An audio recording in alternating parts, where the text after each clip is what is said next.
আসসালামু আলাইকুম সচেতন মানুষজন, বিশেষ করে যারা এই মুহূর্তে ভিডিওটা দেখছেন নিশ্চয়ই আপনারা ভালো আছেন। তো গত কয়েকদিনের টপ লাইনের একটা খবর ছিল এরকম যে তুলসী গ্যাবার্ড, যিনি হচ্ছে মার্কিন গোয়েন্দা প্রধান বর্তমানে দায়িত্ব পালন করছেন, উনি হচ্ছে রিপাবলিকান প্রার্থী ডোনাল্ড ট্রাম্প, যিনি বর্তমান প্রেসিডেন্ট মার্কিন সরকারের, উনি এই সরকারের অধীনে ডোনাল্ড ট্রাম্প তাকে হচ্ছে মার্কিন গোয়েন্দা প্রধান হিসেবে নিয়োগ দিয়েছেন এবং ডোনাল্ড ট্রাম্পের একজন আস্থাভাজন হিসেবে দায়িত্ব পালন করছেন। তো আমি সেদিকে যাচ্ছি না, উনি হচ্ছে মার্কিন গোয়েন্দা প্রধান হিসেবে দায়িত্ব পালন করছেন, খুবই ভালো কথা। কিন্তু উনি হচ্ছে গত 16 মার্চ গত রোববার ভারতে হচ্ছে পরিদর্শনে এসছেন এবং ভারতে পরিদর্শনে এসেই আমরা একটা বিষয় আমরা সুনিশ্চিত থাকি যে ভারত হচ্ছে বাংলাদেশকে চুলকিয়ে কথা বলবে না, এরকম হতেই পারে না। এটা যখনই আমি শুনেছিলাম বা আমি এরকমই একটা ধারণা করেছিলাম যে তুলসী গ্যাবার্ড এরকম আসবে ভারতে 16 তারিখে, যখনই এটা আমি নিউজে দেখেছিলাম তখনই কিন্তু আমি একটা অনুমান করেছিলাম যে বাংলাদেশ ইস্যু নিয়ে অবশ্যই কথা হবে, 100% হবে এবং কথা বলেছেনও এ বিষয়ে।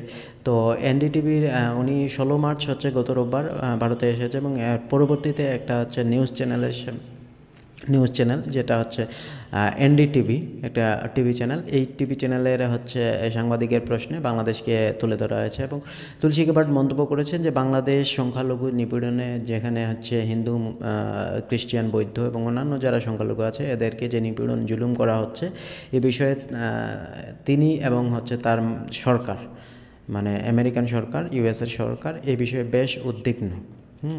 এই শুধু এতটুকুই মন্তব্য করেছেন উনি। তো আমি তুলসী গ্যাবার্ডকে নিয়ে আমি বেশ কিছু বলছি না, আমার কথা হচ্ছে যে ভারত বাংলাদেশ ইস্যুকে নিয়ে কথা বলবে না, এটা হতেই পারে না।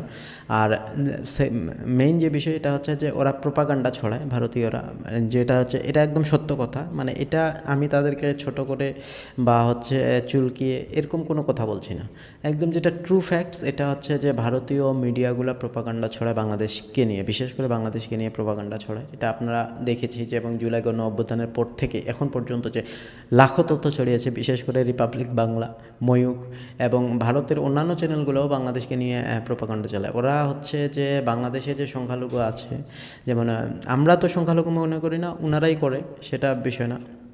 হিন্দু, বৌদ্ধ, খ্রিস্টান এরা কিন্তু খুব শান্তিতে আছে, সবাই সমান মানে বাংলাদেশের নাগরিক হিসেবে বসবাস করছে এখানে। কিন্তু আইন কানুনের ক্ষেত্রে কিন্তু আমরা দেখেছি যে কে হিন্দু, কে মুসলিম, কে বৌদ্ধ, খ্রিস্টান এটা দেখা হয় না, সবার জন্য সমানভাবে প্রযোজ্য হচ্ছে। এখন অন্যান্য ইস্যু আছে যে দলীয়করণ, ইয়েকরণ, এগুলা বিষয় আছে, এদিকে যাচ্ছে না। কিন্তু কথা হচ্ছে যে ভারতীয় মিডিয়া এবং হচ্ছে ভারতীয় যারা বিশেষ করে ভারতীয় নাগরিক, মানে দলের নাগরিক, দল করে বিভিন্ন দল বা সংবাদকর্মীরা, এরা বাংলাদেশকে চুলকিয়ে ঘা করতে চায়, মানে বাংলাদেশের বিষয় বহির্বিশ্বে বিশ্ব রাষ্ট্রের কাছে, বিভিন্ন রাষ্ট্রের কাছে এবং ক্ষমতাধর রাষ্ট্রের কাছে চুলকিয়ে এই প্রোপাগান্ডাগুলো ছড়িয়ে তাদের মনেও একটা বিশ্বাস আনতে চায় যে বাংলাদেশে হচ্ছে সংখ্যালঘু নিপীড়ন হচ্ছে, কিন্তু এরকম কোনো ঘটনা ঘটছে না। মানে ভারতীয়দের এটা নীতি এবং এরা এই কূটনৈতিক চালটা এভাবেই চালছে যে বাংলাদেশের বিষয়ে খালি যে মিথ্যা প্রোপাগান্ডা খবর চালাতে হবে যে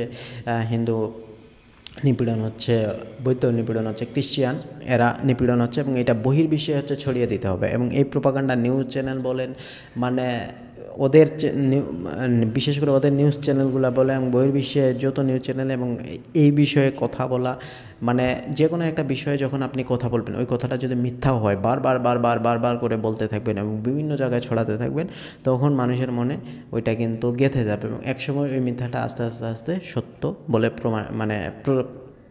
প্রচারিত হয়। সো এই বিষয়ে কিন্তু বাংলাদেশ সরকারকে সাবধান থাকতে হবে, বিশেষ করে যারা কূটনৈতিক নিয়ে কাজ করেন বা পররাষ্ট্র নিয়ে কাজ করেন।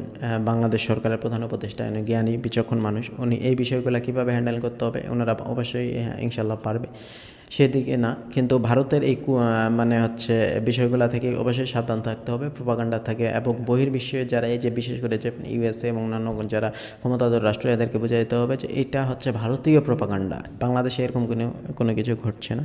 আর বিশেষ করে পিনাকি দাদার একটা ভিডিও আছে যে ভারতের চাণক্য, আপনারা চেনেন, চাণক্য নীতি অনুযায়ী যে ভারত যে রাষ্ট্র পরিচালনা করছে এবং ওরা কীভাবে ডিল করছে বহির্বিশ্বের সাথে, বিশেষ করে বাংলাদেশের সাথে, এ নিয়ে পিনাকি দাদার একটা জ্ঞানমূলক ভিডিও আছে, আপনারা দেখবেন। ওই ভিডিও ভিডিওটা দেখলে অনেক কিছু জানতে পারবেন যে ভারত কীভাবে হচ্ছে প্রোপাগান্ডা ছড়ায়, কীভাবে কূটনীতি চালে, হ্যাঁ, তাদেরকে বিশেষ করে বাংলাদেশ কীভাবে তাদের সাথে ডিল করা উচিত, এই বিষয়গুলো নিয়ে পিনাকি দাদার ভিডিও আছে। সো এই ভিডিওটা আপনারা দেখবেন।